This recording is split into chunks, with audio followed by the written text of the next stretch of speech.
Hello, everybody. Welcome to the Saturday live stream. So what a massive 24 hours it has been, right? We just saw the market just essentially erode from all-time highs to massive, massive pullbacks. Now, some people say it's a pullback. Some people say it's a dump. Some people say it's a crash. Whatever you want to call it, it is what it is. And we are down massively. But before we get into it, I just want to ask a simple question, which is, do you believe that fundamentally the crypto market has changed? Was there some type of double spend where the Bitcoin ledger became null and void and people started to spend like crazy because there was no accountability and there was no cross-transaction compliance as we take a look at all these distributed ledgers? And then on top of that, if that wasn't an issue, was quantum computers just suddenly unleashed into the world, and then we were able to hack all the different cryptos that are out there? Or did we stop printing money? Or did we do anything with rates and we're going to raise rates? None of that stuff happened. To me, I look at it like this. Yesterday was one of those days. And to me, it brought back nostalgia because I remember those days back in 2018. I remember those days in 2020 during the coronavirus. And that was just one of those other days where it's like, oh, this just happens. And there's many a reason. I think the majority, we'll look at that and go, mostly it's because of, first of all, China said, we talked about this yesterday, hey, we're going to withhold, we're going to have this these 5 precious metals, and we're going to put tariffs on those or taxations, and as we export those, if you want to actually take those, and we're going to actually deny a lot of those people, especially if they're military components. And Trump said, okay, well, we're going to do a tariff on you guys or 100%. And pretty much when that actually hit, everything went down. And of course, that was 5 p.m., I think, on Eastern time when the markets closed. So when I look at that, I go, well, that's just another issue with tariff. So that's how I see it. I still say that when we were going through this whole tariff thing, and then Trump came out with it and the market just tanked, it was the same thing again. Then like a week later, they come out and said, oh, you know what? We're going to actually work with these countries and we're going to make things actually more fluid and easier. Then all of a sudden, everything bounced back and there's another problem. And then it went down and up and down and up and down. Now here we are. So to me, fundamentally, nothing's really changed. It's just been some negative, and now here we are. And I want everybody to remember this. This is not the end of the world. What we are doing here is we are investing. This is not life and death. This is just making funds. And from here, if you just follow the rules, right? Don't invest more than you can afford to lose. Everything's a scam until proven otherwise. Don't leave things on exchanges. Don't use leverage. And for Pete's sakes, take some profits along the way. It's not going to kill you. If you do something like that and we move forward, I think things work themselves out. Unfortunately, it doesn't work like that for everybody. So this just came out, I want to say a couple hours ago. Crypto investor and influencer Konstantin Galish was found dead in his Lamborghini amid the historic market crash. Now, I don't know if this was directly related because of the crash, if that would be the timing, or if it's something else, but it's leaning more towards that. So just a real quick moment of silence for Konstantin Galish, and I feel awful for his entire family, what happened. So just a moment. And awful. So we have these things, and I want you to really take a look here. This is something where this should not have happened. And this Konstantin, something happened where he got over his head.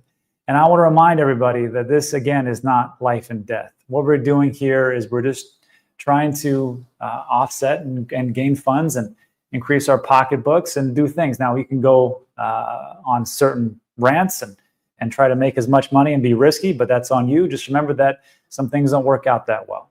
And also, I just don't think that what people are chasing is what they actually really want. It's an old story, and it's the American businessman and the Mexican fisherman. I'm sure many of you have heard this story before, but it's very simple. It's American person goes down to Mexico, sees a fisherman and says, hey, I just noticed that you were only gone for like 30 minutes. Why didn't you catch some more? I see you only got a couple. And the Mexican fisherman said, yeah, well, I just do it for my family, and that's all we need. So then he says, so the American guy goes, well, what do you do with the rest of your time? And the fisherman says, it's great. I come here, it meets my family's needs. I sleep a little, I play with my kids, I take siestas with my wife, I stroll in the village, and I have a little bit of wine, say hi to my friends. It's a pretty great life. I'm pretty busy, and it's pretty good. And the American looks at him and says, I'm a business guy. And I can just tell you what you really need to do is you need to go back out there, you need to fish even harder, get as many as you possibly can, and then you can open up your own business here. And I can help you with that. And then over time, you can actually open up like a cannery, and you can be responsible for processing and distribution. Of course, you have to move out of this village. You have to go to like Mexico City, because that's a big city, and then maybe to the United States. And I can help you the whole time, and we can make millions. And the fisherman says, well, how long is that going to take? He said, about 20 years. And he says, well, what happens after that? He goes, then you can do an IPO, and you can go public, and you can sell stocks, and everybody will be into your business because it's the best fishing of all time. And then the guy says, and the fisherman says, okay, what's after that? And the American businessman, he looks down, and he thinks about it for a second. He said, then you can be like me, and you can take a vacation maybe once every year, and you can go to a small little village like this and soak up the sun and meet fishermen. So again, when we are talking about the things that we think we want, they're not what we really want. Try to remember that as we go into this. Okay, so today, bad day for price action, right? Although Bitcoin's pretty good, 112,000, Ethereum went below 4,000, blah, blah, blah. And I think we lost about half a trillion, maybe 847, roughly about half a trillion, because I think we were at like 3.7 trillion, and at one point we were like at 4.25. So yeah, not too bad.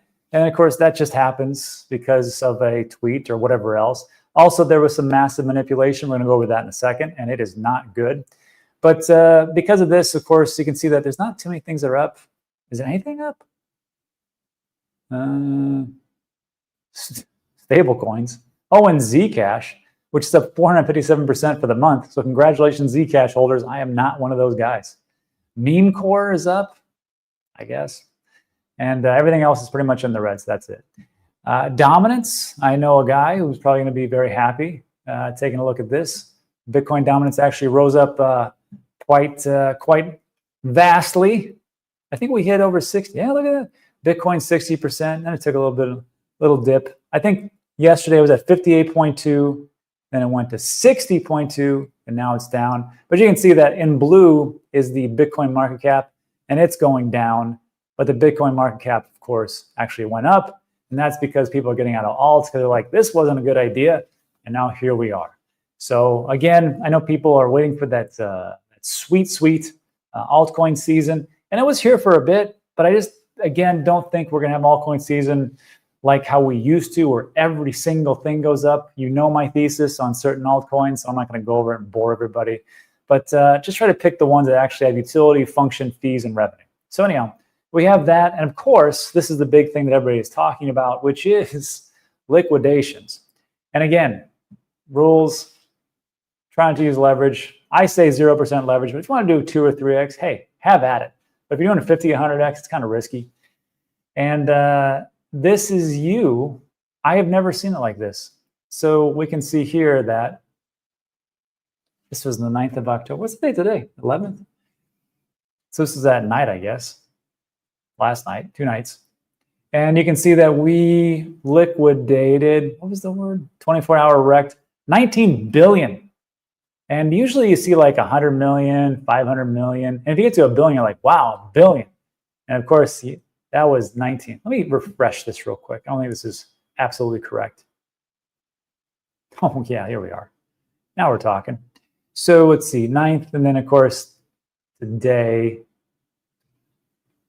there's a little bit of a lag. But that's what we have right now. So things are cooling off a little bit. But again, over the last 24 hours, 18 billion. That is the most I have ever seen. But it is what it is. And good luck to people out there. So again, try to follow some rules, whatever those is, trying to get too wrecked. Now, I will say this. During this time, I was like, this is awesome. I hate to say it like that, but I was like, this is great. I mean, we're having this big, huge flash crash. It could go down even more, but I was like, this is good because it's not like I said, like the fundamentals are still there. We're still having liquidity come in with M2. We're still having rate cuts coming in. The economy looks like it's doing reasonably well, although the economy is not the market. There are problems. I get that. I understand. And I mean, for Pete's sakes, we just had Israel and Hamas with a nice peace treaty. This is great. So I was like, I got to buy. And I did. Unfortunately, Coinbase let me down yet again. I know some people, I post this, I said, yeah, I had to use Kraken. Not I had to use, Kraken's my favorite, but I was trying to go bounce back and forth just to see how things are going. And Coinbase has a token I like, and I like to buy it there. And it was down. And then people said, no, Coinbase is up. I'm like, yeah, for you. And they said, no, Coinbase Pro is up. I'm like, yeah, I tried that too. It didn't work. So here's what I'm just want to preface it with this. When you guys are doing all your trades and your buys and everything else, you got to use exchanges. I know they suck. But when you want to sell or buy, and we're in just this huge, massive run up or run down, you need multiple exchanges because they will fail you. They will fold like cheap lawn chairs. They would not service you the way that they're supposed to. So I'm just begging you to sign up for as many exchanges that you want. I've got a link for Kraken. You get 25 bucks. I get 25 bucks. Just saying, it's a pretty good deal. If you don't want to use my affiliate link, you can go right to Kraken, sign up, but you'll get 25 bucks. So that's it. And yeah, again, for on ramps and off ramps, if you got US dollars or you have euros or whatever you got to exchange those dollars for that crypto. And that's what the exchange is for. And once you do that, you can do whatever you want to. You can use exchanges, blah, blah, blah, blah. So that's just what we have. And that's it. And then, of course, I was buying. I felt like I was in good company. Larry Fink, well, not Larry Fink personally, but BlackRock and the ETF, there were some smart people that were saying, hey, we should buy some Bitcoin. And again, like we talked about this many times, BlackRock, they just do recommendations for their institutional clients. They don't do it for retail or advisory, but I'm guessing that they probably said, this is a good buying opportunity for XYZ institution, hedge fund, you guys should get into this. Or maybe they did it themselves. Whatever it was, 45,000 of Bitcoin with 5 billion at an average price of 105 got bought up. They crushed it for that one. And of course, today I think it's around 112K. So there's good stuff, and that's what we have there. Unfortunately, some didn't work out great for everybody.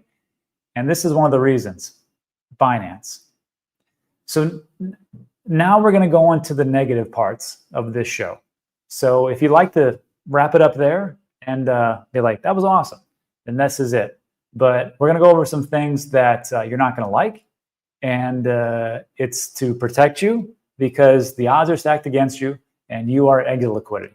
Okay, if you want to stay, here we go.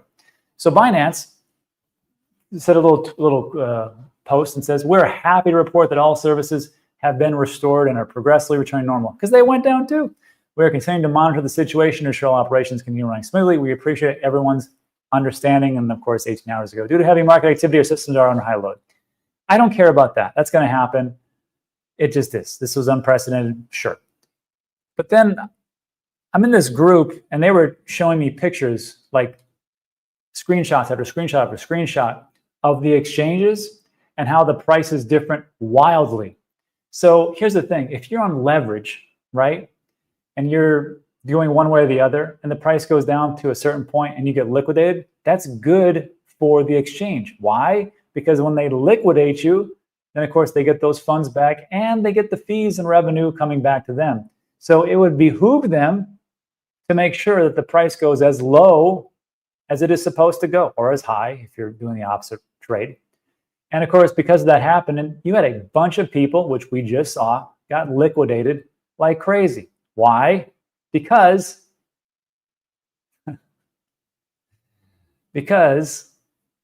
some of these exchanges, whether rightfully or not, were listing prices at a specific point. Baran Oskan said, how's this possible?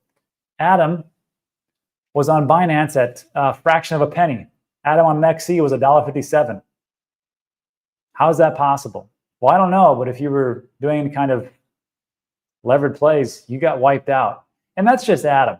I've got screenshots of XRP, I got screenshots of Bitcoin, I got screenshots of Ethereum.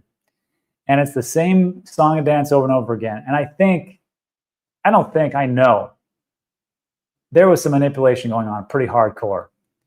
Richard Tang, the CEO, says, hey, sorry, we're sorry. Sorry. Last 24 hours have been turbulent for the crypto market. I know many of you face challenges. We don't make excuses, we listen. We're going to make sure we do the things right. Volatility is part of the market, and we encourage all users to stay informed and take care during these times. Thanks for sticking with us. And if you want to read some of the funniest and honestly some of the most difficult to read, it's here for these comments. And basically it was just like this: you are manipulating. And it doesn't stop there, because even though we have manipulation in the markets, we know it is, we should be comfortable with that. We should know that. We know that, right? What I don't see, like, is this like a surprise to anybody? But I will say it is one thing when we say, hey, you know what? We want Gary Gensler and the SEC out of it. If they can get some clarity, great. But we don't need them to oversee us, because we are adults. We are not children. We can do what we want to. Then we come over here and say, you know what? They're hurting me. Mom, Dad, I need you to step in and help me.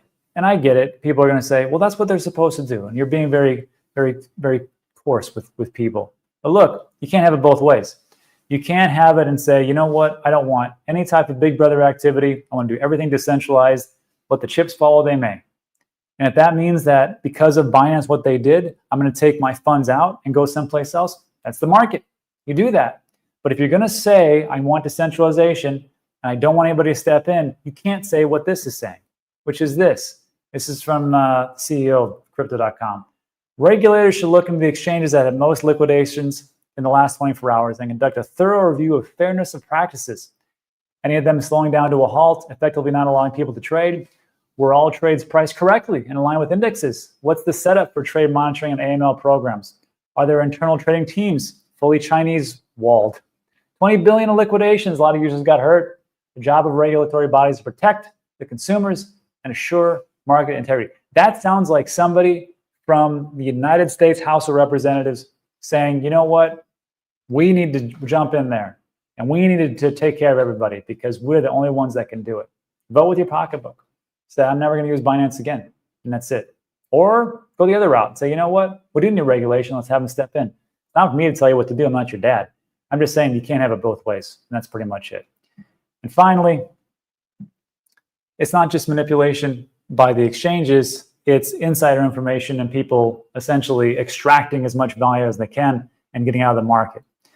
Vex states, someone just opened a Bitcoin short 30 minutes before Trump's tariff announcement and just closed with an $88 million profit. And guess what? He opened this account today. And that's it for that. So look, that's it for this piece. Take the information as you see fits and move in that direction. But I want to say thanks for hanging out with me for 18 minutes. Now, if you want to stick around, do a little Q&A. I'll answer all your questions to the best of my abilities, and we'll go from there. But I would just say, finally, before we get into Q&A, is that yesterday I bought. There's a lot of blood in the streets.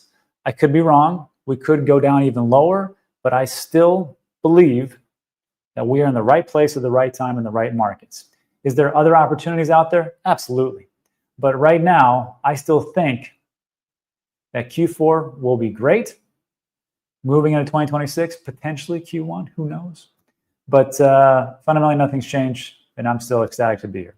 What are your questions? All right. Algo Trader says, Rob, you're incorrect. Bear market's in. It could be. I mean, the definition of a bear market, and this is in traditional finance, Investopedia specifically, it will tell you that if you have a drop of 20% or more, and you have sentiment that is extremely bearish, and your long-term outlook, is also bearish, that would be considered a bear market. So right here, you definitely went below or above 20%. And right now, I'm pretty sure if we take a look at the fear and greed index, I'm going to guess we're probably in fear. I'm just going to guess. And then, but the outlook Are we going to continue on with this trend? Again, are we going to see more downplay? Is there something else coming out? Is Trump going to come out and say, you know what, 100%, make it 200%? That's what we're going to charge for all the imports coming in from China. Maybe, and then we can see even more. I'm not for sure. Or maybe, like I talked about before, this is just Trump being Trump and the administration being the administration, which is, in real estate, you get some crap deal from somebody or some prospect, and they say, hey, here's what we want to do. Here's our offer. And you look at the offer and you're like, this is trash. Okay, you want to sell me that house for $500,000. That house isn't even worth $250,000. I'm going to offer you $10,000 for that house now. I'm exaggerating, but that's pretty much what it is, back and forth, right? I remember, didn't Trump months ago put a tariff in place for a short amount of time of 145% on Chinese imports? What happened to that? And now we're at 100%. It's actually an improvement. So I just look at it and say, we'll see how it goes.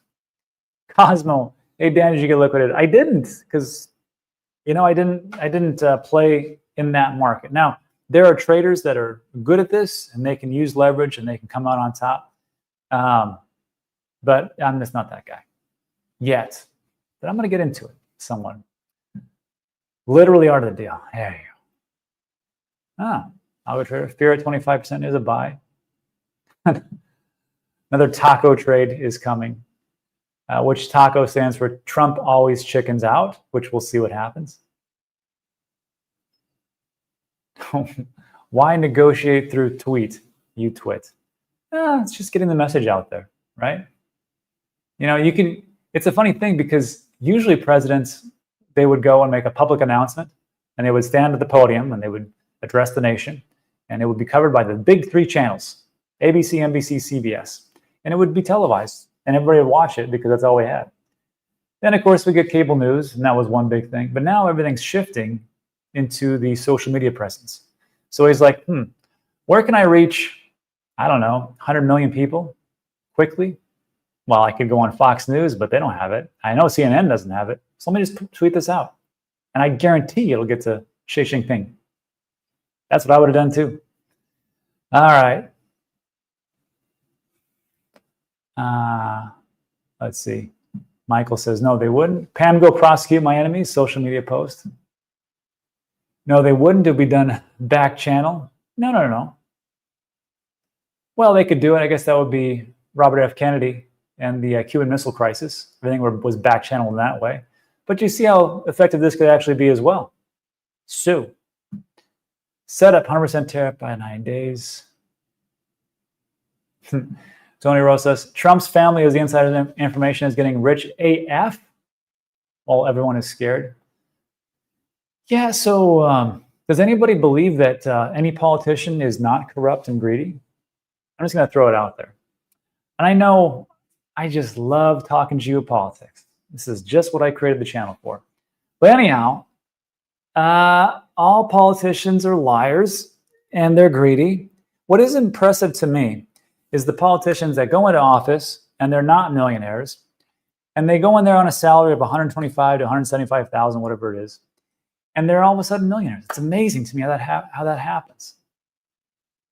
Wow. Let's see. Yes, it is good to be. It's good to be here. Damn, these things keep coming through. Yes, and you are correct. Well, on that part, yeah. Politicians not corrupt and greedy. I wonder if we can name one politician that's not corrupt. Angry Abrelo, what was Polymar predicting? That's a good question. That's a real good question. Let's take a look at what Polymarket is saying. Let's take a look at Trump.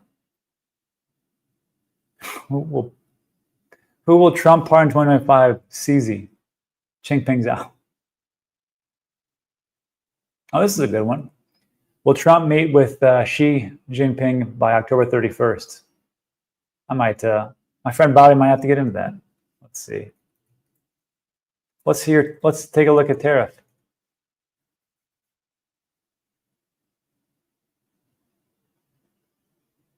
Oh, this is a good one. 100% tariff on China in effect by November 1st. So far, they're saying this is 1 out of 4 chance it's going to actually happen. So Trump came out and said, we're going to put 100% tariff on China. This is going to go into effect November 1st. And right now, the markets are saying that's not going to happen. They're going to go back and forth, and this is what it will be. I can see that. So that answers your question. But those things shift. And somebody has information. Somebody knows something that we don't, and that will shift the market. But usually, poly markets are pretty good. I mean, they did predict with 100% accuracy who was going to be the Nobel Peace Prize winner, which was insane. Somebody made millions off of that. Lady in Venezuela. Let's see.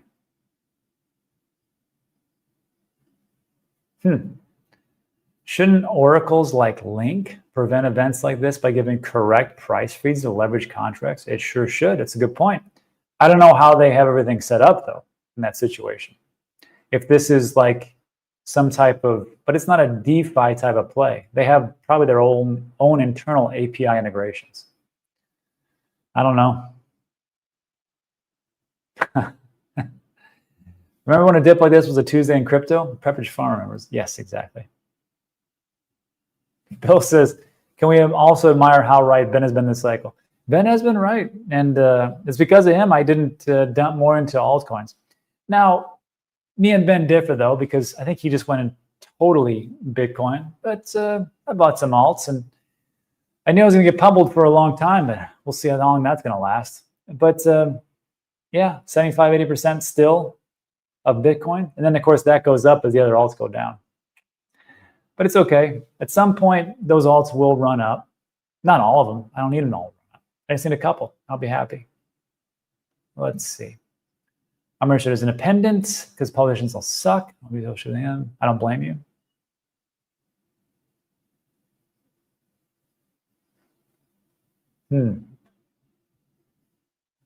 Maybe Tom Massey, Bernie Sanders. Yeah, Ron Paul. Let's see.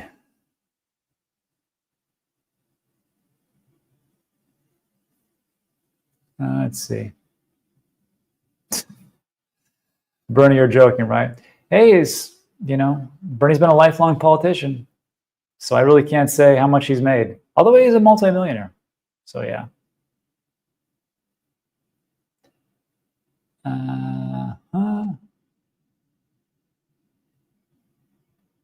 Learned my lesson last time, leverage on KuCoin.